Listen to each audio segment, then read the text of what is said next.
Welcome back to the podcast, guys. It's episode 24. Solo episode for me. Cody's in Calgary, as he mentioned last episode, but that's okay. We'll get this one done. Probably won't be a super long one because I'm in a new studio for the time being. So hopefully it doesn't sound too different. New studio with a new mic, so everything, it might be a little off, but we'll just fingers crossed that it's not. Probably not a super long episode today, as it's pretty busy for me today. It's been a very chaotic and hectic week. It's okay though. Just try and get it done, keep going. Yeah, Monday to Friday. It's we're currently recording this Friday. Hopefully it gets up either Friday night or Saturday because I'm like packed from, I want to say Saturday, Sunday, Monday, Tuesday, Wednesday, Thursday. I think we're aiming to shoot our next episode Wednesday, so hopefully we get you guys that. But it's the podcast.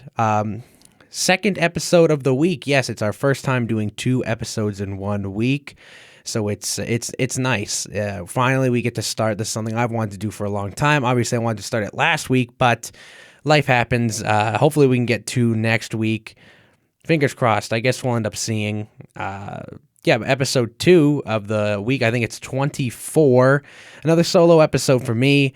Should be tons of fun, even though this one probably won't be as long. Try to get you guys as much content as I can.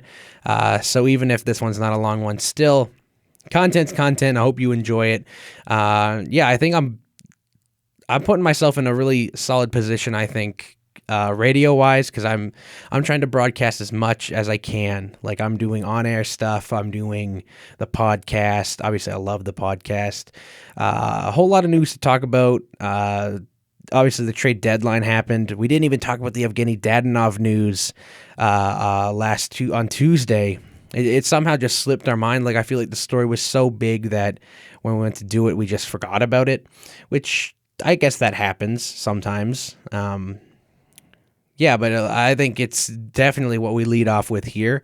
So for everyone who doesn't know, the Vegas Golden Knights are really cap-strapped. And, like, that's not a diss at Vegas because every team is extremely cap-strapped in today's league, I feel like. But they're cap-strapped. LTIR has been a big thing with them. Injuries this whole year has been just an issue.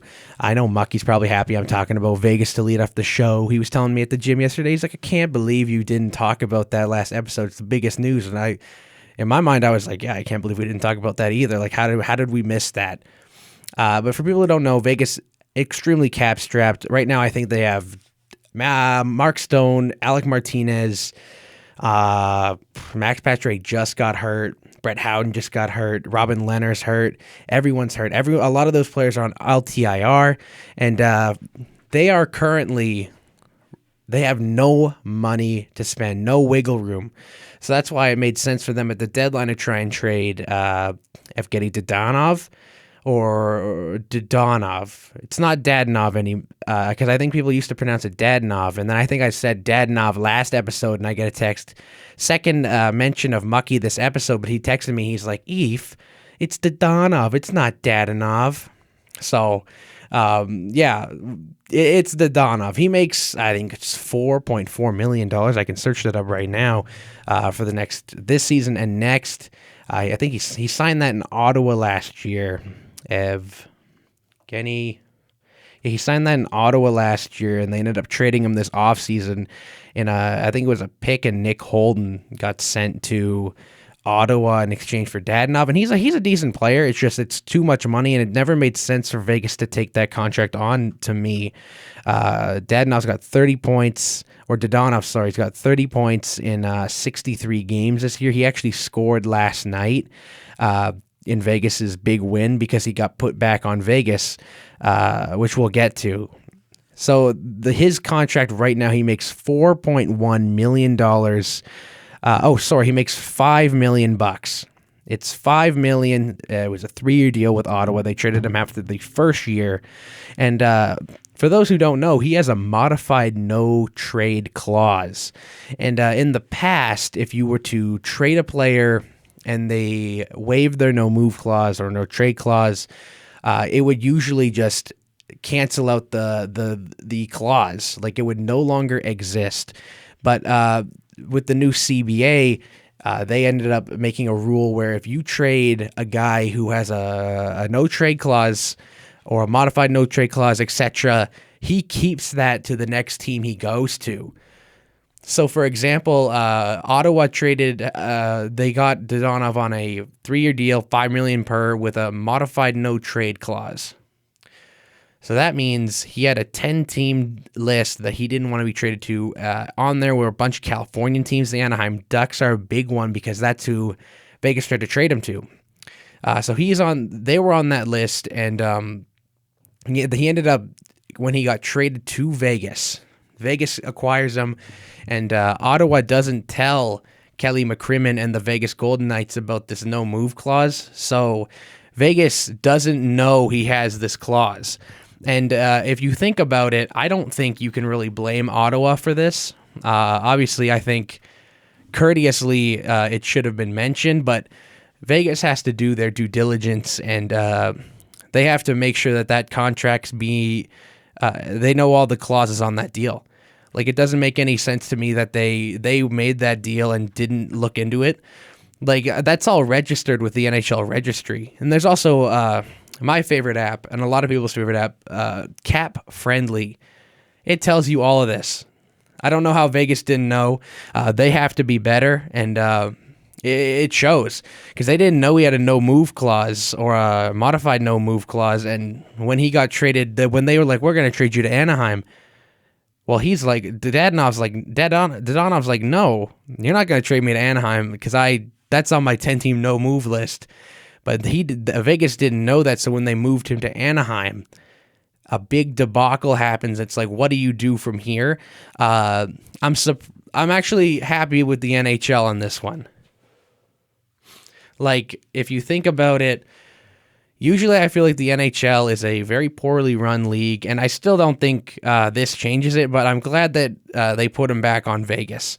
Like, I feel horrible for the player because he has to go to a place where he's clearly not wanted, and he scored last night. Like, what a trooper. Like, wow. Like, that's crazy to think about. But he has to go to a place where he's clearly not wanted, and it's like, what do you do?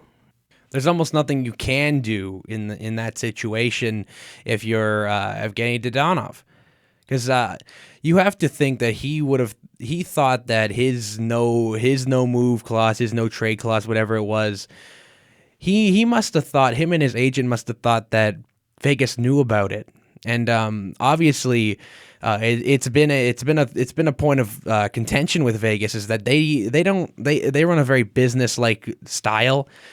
They go out there, they want to win the cup every season, and I respect it. I know a whole lot of people don't like how they run their team. I think they got to be a little more personal with their players, and they need to open up a bit more, and they have to think about the human aspect a bit more. But I think, for the most part, you should run your team like you want to win the Stanley Cup every single season. I think that's how Vegas does it.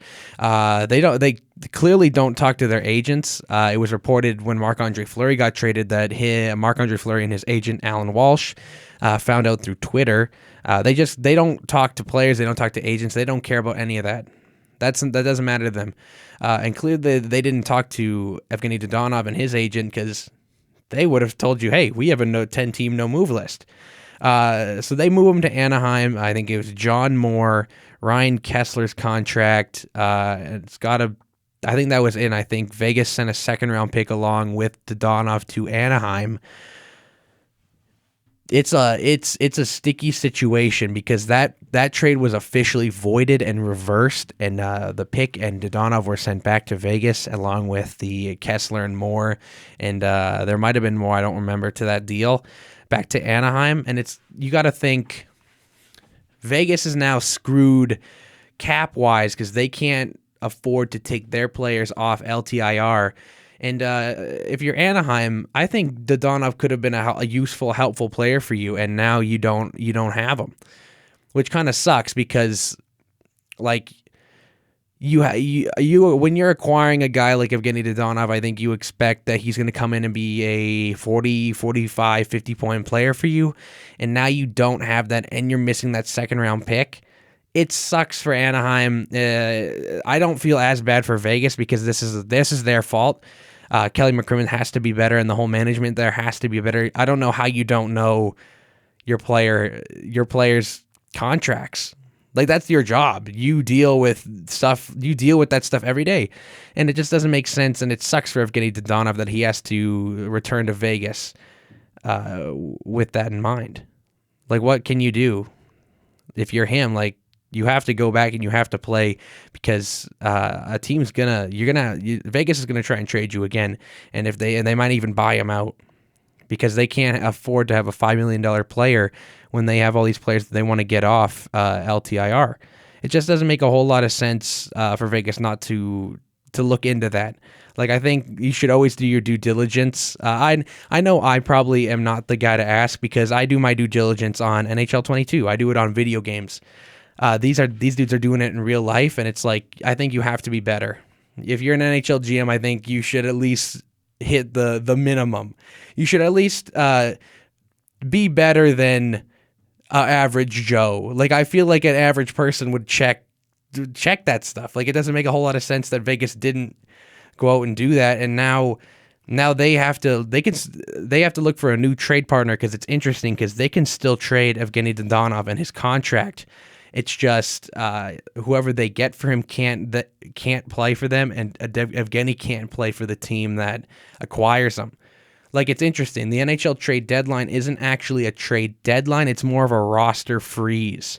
So players who you acquire before the quote deadline can play for you in the playoffs. And I'm not sure if they can play in the regular season or not, but it's just interesting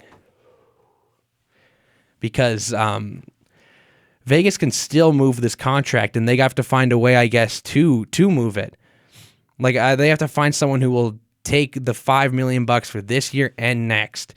And it cost them a second-round pick with Anaheim, and I'll tell you right now, it's going to cost them 10 times that. Vegas has no leverage. I feel like the only team they'd get any value on is Edmonton, and I'm just kidding there. I only made that joke because if you look at the Duncan Keith trade, the Oilers had the whole leverage, and they didn't do anything. They skewered it. It just doesn't make sense that Vegas doesn't look into that because now they've screwed themselves, and it's a whole lot of garbage, dude. They can also technically still take their players off LTIR.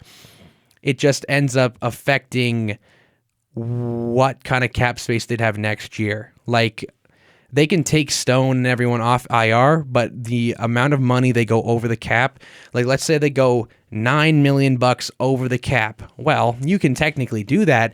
It's just next season you would have $9 million less because any dollar you spend over the cap this season eats into your salary next year. So they can technically activate Mark Stone's $9.5 million contract, but that means next year they would have 81.5 minus 90. I mean 9.5. They would have 72, and they would have $72 million instead of the 81.5 that they have right now. And actually, that's wrong because the cap's going up. But you get the point. They have royally screwed themselves, and if they want to move that contract, well, here comes a high pick and a good prospect along with it. And I hate to prey on Vegas's downfall, but you set yourself up for this. You have to do your due diligence no matter who you acquire, when you acquire it, what the context is. It's crazy that they didn't. Like, it's surprising that these people are running NHL teams. It's crazy that people on Twitter know more about Evgeny Dodonov's contract than the guy who runs the team he plays for. And like, I'm not talking shit about Kelly McCrimmon just to hate on him. I'm saying that this is like Bush League shit, and he needs to be better, especially if he wants to be a GM in the NHL for a long time. And that's a lot to say when you're an 18-year-old college student. But come on, even I knew he had a no move or a 10-team no move. Like it's You got to be better, man. And it sucks for Evgeny Dodonov because he has to go back to Vegas clearly after they tried to trade him. Like, you have to go back to a situation where it's like, oh, I might not be wanted here. That sucks. And he scored last night, and good for him. I think best case scenario is season finishes and he finds a new home and a team that wants him. It sucks to be Evgeny Dodonov in this situation, but that's the business, I guess, and sometimes the business isn't pretty. So now that we've just finished speaking about Evgeny Dodonov and his whole no move debacle with Vegas, I think I've said a whole lot about that, and I want to go to something a little more light, a little more fun. Justin Bieber and the Toronto Maple Leafs obviously partnered to make new jerseys for the next gen game that they played against the New Jersey Devils a couple nights ago. I think these jerseys are effing sick, and I think if you don't like them, then I think you might be a little boring, and that's all right. A lot of people are a little boring, but it's like, how do you not like these jerseys? They're fun. They're meant for the younger generation, and if you're an older generation guy, then yeah, sure, I understand why you don't like them, but I think they're beautiful, man.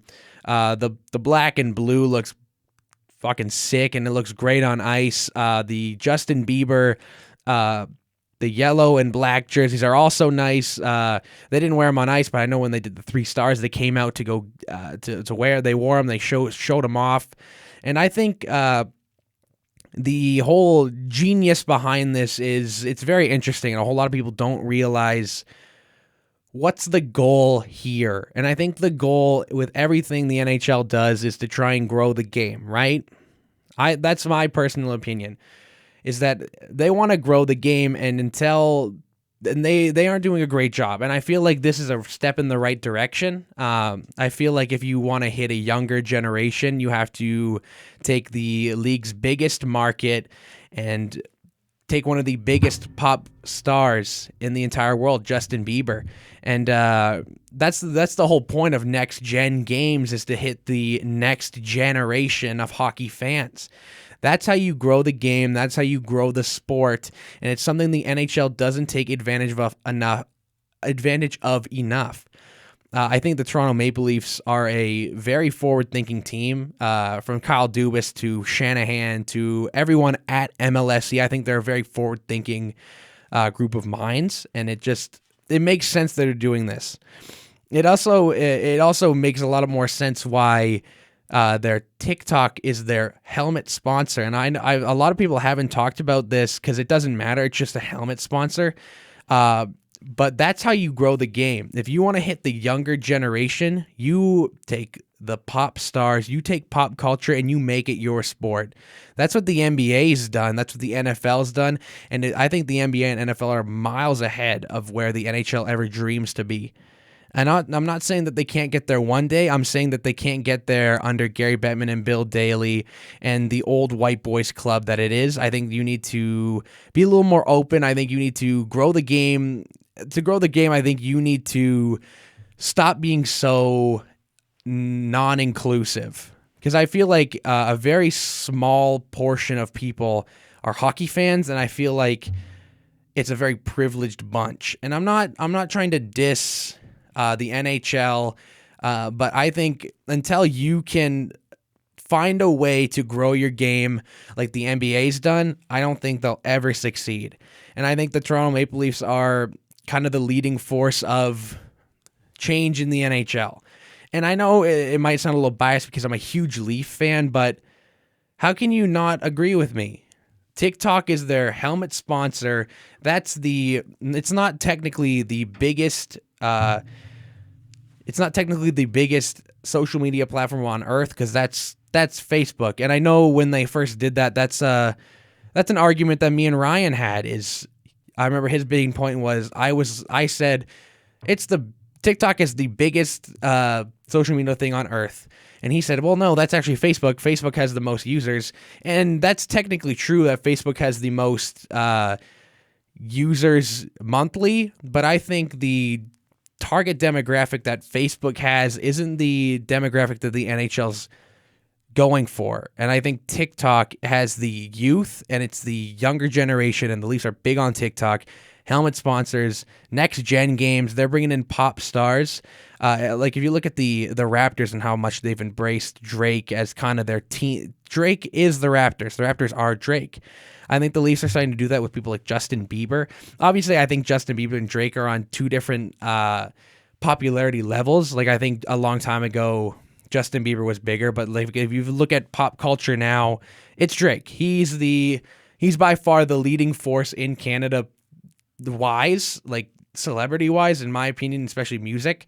But I think if you want to grow the game, you need to find creative ways, and this is one of them. And I say good on the Leafs for embracing the future of hockey, because it's not something that it's not done a lot. And if you look at the NBA, I'll forever give the NBA praise on how they can market themselves, how they can handle themselves, and how they've integrated themselves into pop culture. Like if you think of pop culture, I think it changes throughout decades, right? And I feel like right now a whole lot of pop culture is a lot of hip hop, it's a lot of basketball, it's cool shoes, etc., etc. That's pop culture. And the NBA and the NFL as well have also they've molded their brands into that. And it's just something the NHL has proven not to be open to doing. They're not open into including more people. And it's like that's something that they say, yeah, this is something that we're driving for. This is something that we want to do, but they don't do it. And I think it won't happen until they can finally. I'm not just saying this to hop on the bandwagon, but I'm saying until that they can find a new commissioner and a new face of this league. And that because right now, if you look at marketing in the NHL, it's god awful, and that's a Bettman issue. He's the commissioner. He needs to step up and help find creative ways. And it starts with Bettman, then it goes to executives, GMs, etc. It's just a whole group of an old white boys club. And with Vancouver hiring, they hired a female assistant GM. I don't remember her name off the top of my head. That's a step in the right direction. Toronto's embracing the youth of this world. Step in the right direction.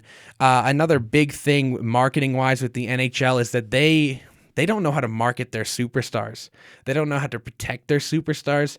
It's a game where, like, if you look at other sports, your sport should be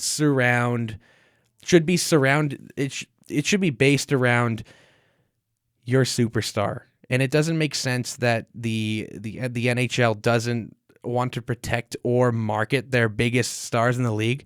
Like if you look at Connor McDavid, he might be depending who you ask, he might be the most talented player to ever put skates on. And I bet if you go to places where hockey isn't a thing in the States, there's a fat chance that half those people go, who is Connor McDavid? You want to know something? People know who LeBron James is. And I don't think that's by chance. I think that's a whole marketing thing. Is the NBA that everyone knows about LeBron James, Michael Jordan, and the NBA. I feel the same way with baseball. Baseball's really slowed its pace of play. It's always had a slow pace of play, and they're trying to find ways to speed it up because they're losing their traction. Baseball used to be America's sport. Back then, it used to be the biggest thing you could have. It's baseball, and now the younger generation doesn't want to sit there and watch a 4-hour slow baseball game. This generation now wants to go to the game, tweet the game, live stream the game. They want to do everything. And I know I sound like an old man saying that, but that's my generation. That's what I do at games. You don't sit there in silence and watch a game anymore. You do so much more. You're on your phone. You're texting people about this game. Blah blah blah. They have to the MLB especially has to find a way to make it more exciting for the future of this world. And that's why I think the NHL might not be the worst run and marketed league in the world, because I think the MLB is, I think they're dying drastically fast, and they have to figure that out. But the NHL doesn't. They don't market superstars. I feel like Toronto has the most marketable star in the entire world. And I might sound biased saying that because I'm a Leafs fan. I'm an open Leafs fan too. Like, sorry, I need a sip of water. I'm an open Leafs fan too. And if you look, Auston Matthews is by far, he shows more personality than Connor McDavid does. He's in a bigger market, which isn't Connor McDavid's fault. He's in a bigger market. He shows more personality, and I think if you just look at NHL video game covers, it shows that Auston Matthews is more marketable. He's already been on two in like the last 3 years, and I feel like they're making slow strides into being able to make their players into a product to grow the game and make money. And I think they need to speed. They should have started this. They should have been at this stage decades ago. Like, I feel like they will never catch the NBA until they swap out their commissioner and Gary Bettman's no longer there. Because it all stems from the top down, and they need to fix that. And good on the Leafs for partnering with the future of this world. They're trying to become worldwide known. Like, if you just think about this for a second. If you ask people in anywhere in the world, they're likely to know who the Chicago Bulls are. They're likely to know who the New York Yankees are, New England Patriots. Those are all teams that have had continued success and have been marketed to the whole world. Like, if you look at Tampa Bay's won back-to-back Stanley Cups, and I guarantee you there's a fat chunk of the USA who don't know who the Tampa Bay Lightning are. And if they've won 1 cup, 2 cups back-to-back, who knows? It's not a marketable league, and they have a fundamental issue with how this league is run, and until they figure that out, it's gonna be not a whole lot of. It's gonna be the same it is now. And if you're in the circle, you might be fine with that. But the problem with being in the circle is that it will never become a bigger circle. It's always gonna be the old white boys club where blah blah blah. We've been in the league for 40 years. Nobody cares about that. And the NHL is not a marketable product, and they continue to show it. And it'll be a great day when they finally get someone at the helm who can grow this league, because NBA, NFL, that's what everyone knows about that. I've talked about this on the pod multiple times before, but in the USA, what is the NHL like? The 6th or 7th most, like, the 6th or 7th biggest sport there. Like, you got to think combat, basketball, football, baseball, college football, college basketball, golf's probably higher. The NHL is pretty much unknown by more than, I think it's unknown by more of the USA than you think. And I don't think people realize that this is a big issue, and you're never going to grow your game unless you finally figure out how to fucking market your league. And I can't wait till the day where I'm an old man and I can say, wow, look at how much this has grown. But for right now, I'm 18 and I have no hope that that's coming any day soon. Hopefully sometime in the future, but honestly, who knows? Like I said, solo episode today, so it's going to be a shorter one, maybe our shortest one ever, but still trying to get you guys the content to end the show. I'm going to do a quick playoff preview of the NHL teams, and if the playoffs started today, and who I think would win each series. So let's get right at it. In the West right now, we're going to go division by division. So right now, we'd have Colorado would face off against the Dallas Stars. I would have Colorado in that series. I think it's really tough for Dallas to win that. And I know I might be discrediting Dallas, but they can't score, man. They can't score a single goal. And it's going to be hard to beat any team if you have a hard time scoring. I know the Islanders kind of proved that wrong last season and the season before, but especially if you have to play Colorado, I don't know if you can do that in the first round. I got the Avs winning that series if the playoffs started today. I'll give it 5 games. I think the Avs are too overpowering, and they got Josh Manson, Arturi Lehkonen, I want to say Andrew Cogliano too at the deadline. It's going to be a tough series if Dallas wants to make any noise. With the 2-3 matchup, we got the Minnesota Wild hosting the St. Louis Blues. I think that would be a hella fun series.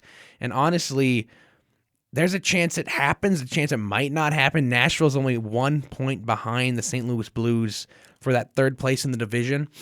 I don't know who you take in that series. I think after the trade deadline, you kind of have to go Minnesota, especially with the Fleury pickup. Like, it's tough to go against that. And I'm not dissing Capo Kakinen, but I think trading him to San Jose was probably the best option there, because I don't think you're going to get contender level goaltending out of Kakinen. And I know as a Leaf fan, I kind of sound stupid putting my faith in Jack Campbell and Peter Mrazek, and even Eric Shalgren, but I think you got to go with Minnesota there. I got my faith in the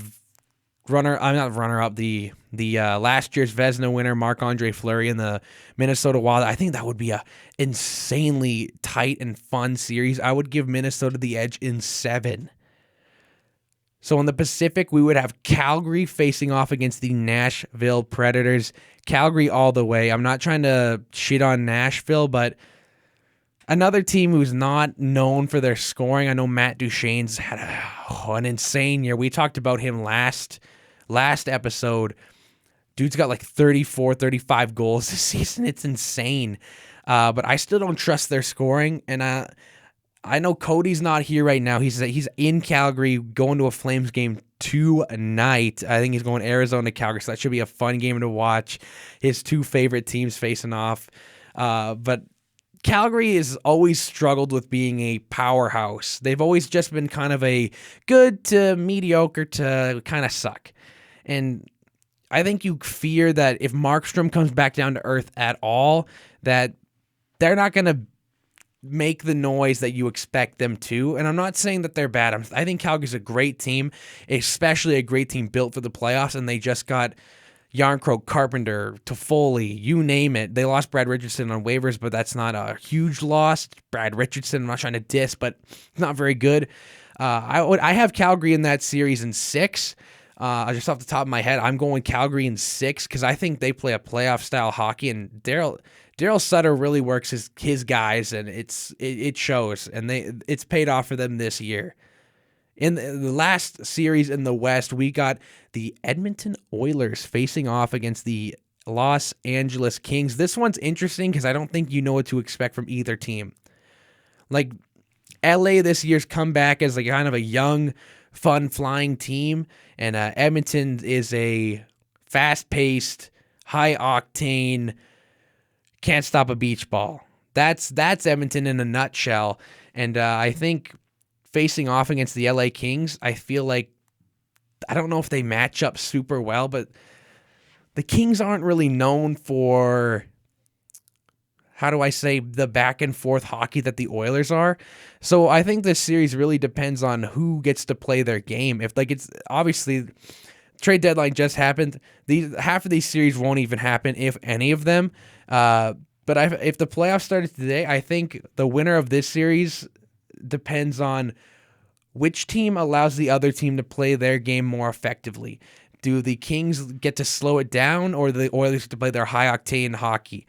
I'm not going to predict the winner for that series because I genuinely do not know. Who knows what you get from Mike Smith or Mikko Koskinen or Cal Peterson or Jonathan Quick in that series? You don't know. Looking at the East, we would have Florida taking on the Washington Capitals. And I feel like the East is a lot more interesting than people give it credit, because the two division leaders are Florida at 92 points and Carolina at 91. If Carolina passes Florida, we would have a Florida-Tampa Bay first-round series. And as I was mentioning a couple episodes ago, that's horrible for the game, because you have one of the best teams in the NHL out in the first round, but it's also such a fun series to watch. Tampa, Carolina would be fucking insane too. But let's get to Florida and Washington. Florida, hands down. I'm not even going to explain my pick. If you don't know why Florida's winning this series, take a look at their roster. They made Ben Sherratt look good last night, and they have Claude Giroux too, highest scoring team in the league. They take down Washington, who I don't trust Vitek Vanacek, and I definitely don't trust Ilya Samsonov, especially in a series against Florida, who puts pucks in net. Clearly, that's all they do. Scores goals, score goal, win. All Florida do is score goal, win game, and lie.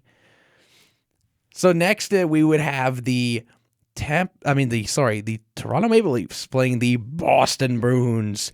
This time, Leafs have home ice advantage. If the playoffs started today, they are tied in points currently. Same amount of wins, but Toronto has one less game played, so they have the tiebreaker.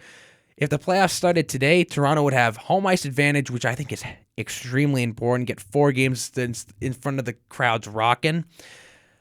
I want to say Toronto, because I'm not going to bet against my boys right now. I'm going with the Leafs. Give it to me in 7. Full chaos. Come on. Leafs win in 7 in front of a banging Scotiabank Arena crowd. Come on. Give me that all day.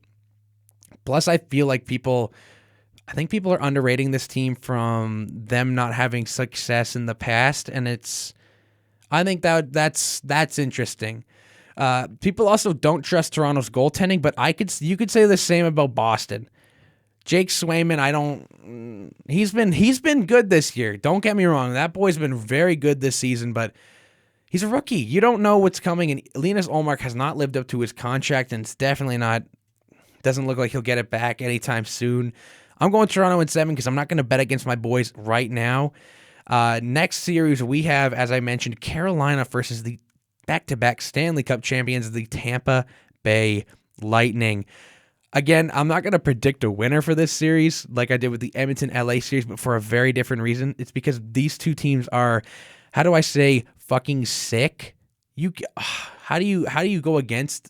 Here's the thing. I could pick either of these teams and people would go, yeah, they're an amazing team. And then I'd not pick the other team to win. So, like, how do you not pick the back-to-back Stanley Cup champions or the freaking amazing Carolina Hurricanes to win this series?